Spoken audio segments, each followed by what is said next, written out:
So வண்டி ஓட்டும் போது நம்ம பண்ணக்கூடிய ஒரு மிஸ்டேக் என்னன்னு சொல்கிறேன், இது போத் பைக் கார் எதுவாக இருந்தாலும் இந்த மிஸ்டேக் வந்து பண்ணுவோம். அதாவது பிளைண்ட் ஃபாலோ பண்ணுறது.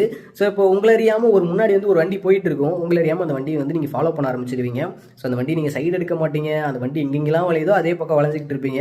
ஸோ இது வந்து நீங்கள் இப்போ உங்கள் ஃப்ரெண்ட்ஸ் முன்னாடி போகிறாங்க, நீங்கள் அவ்வளோ ஃபாலோ பண்ணணும்னு நினைக்கும் போது கூட உங்களை அறியாமல் நீங்கள் வந்து அவங்கள பிளைண்ட் ஃபாலோ பண்ணுவீங்க. அவங்கள ஃபாலோ பண்ணுறது வேறு, பிளைண்ட் ஃபாலோ பண்ணுறதுங்கிறது வேறு.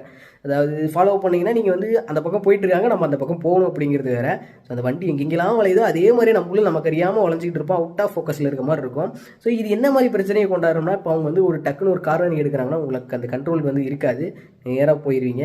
சில நேரத்தில் அவங்க வந்து அவங்க பிரேக்கே அடித்தாலும் உங்களுக்கு வந்து அவங்க அந்த வண்டி நிற்க போகுது அப்படிங்கிறது உங்களுக்கு தெரியாது, சுற்றி இருக்க என்ன நடக்குதுன்னே தெரியாது, அந்த வண்டி மட்டும் தான் உங்களுக்கு தெரியும். அப்படிங்கும்போது அவங்க இப்போ ஒரு ஸ்பீட் பிரேக்கர் வந்து அந்த வண்டி ஸ்லோ பண்ணணும், நீங்கள் கொண்டு போய் வண்டியிலே சொல்லிடுறீங்க.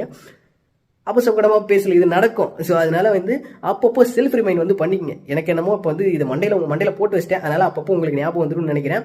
பிளைண்ட் ஃபாலோ பண்ணக்கூடாது. ஸோ உங்களை அறியாமல் அவுட் ஆஃப் ஃபோக்கஸில் தான் இது நடக்கும், அப்பப்போ ஞாபகப்படுத்திக்கங்க. இது மட்டும் பண்ணாமல் இருந்தாலே போதும். ஹெல்மெட் போட்டு ஓட்டுங்க. நன்றி.